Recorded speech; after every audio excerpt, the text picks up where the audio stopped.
충북도가 2022년 지방자치단체 합동평가 정성지표 부분에서 우수지자체에 선정되는 쾌거를 달성했습니다.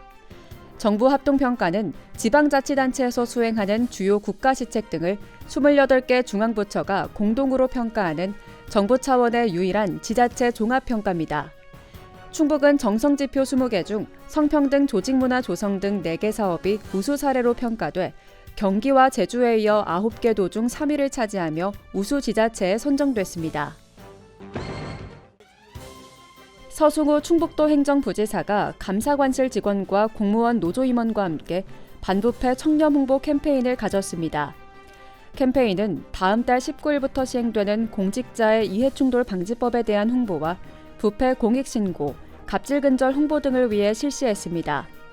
특히 이번 행사는 공무원 노조가 함께 동참해 나부터 청렴한 충북도청 직장문화 만들기에 대한 홍보를 병행 실시하는 등 노조 차원에서 공직자 청렴의 중요성과 실천 의지를 확인하는 행사로 마련됐습니다.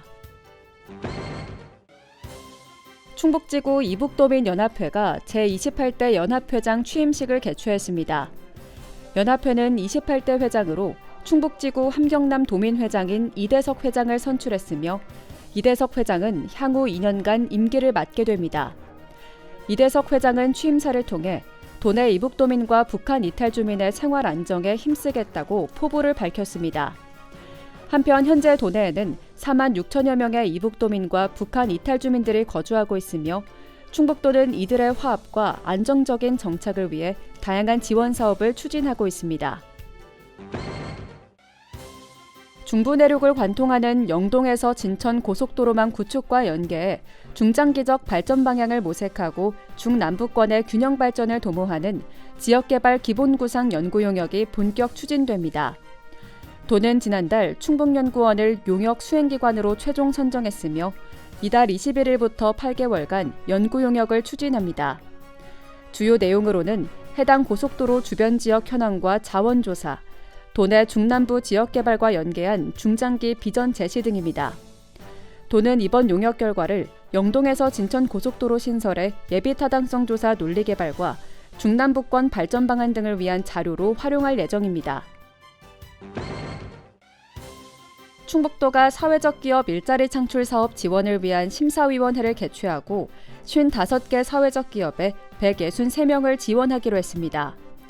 도는 엄격한 심사를 통해 66개 공모기업 중 55개 기업을 선정했으며 이들 기업은 다음 달 1일부터 1년간 지원을 받게 됩니다.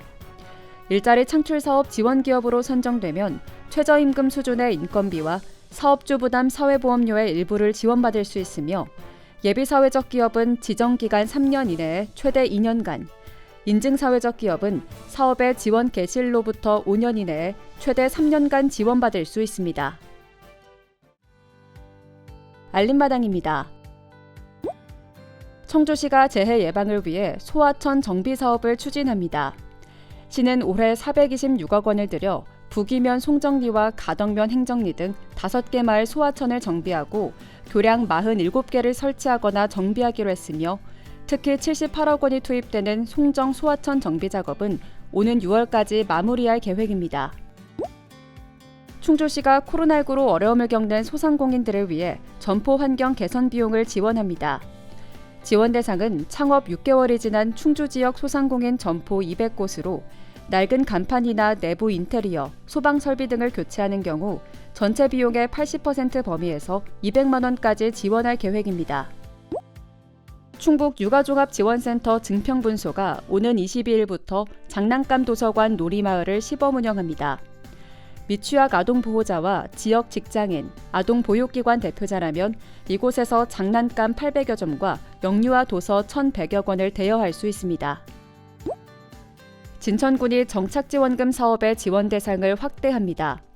군은 지난해까지 다른 지역에 살던 중소 중견기업 근로자에 한해 정착지원금을 지급했지만 올해부터는 대기업을 포함해 지역의 모든 근로자로 지원 대상을 확대하며 지원금 규모는 1인 가구 100만 원, 2인 이상 가구 220만 원입니다.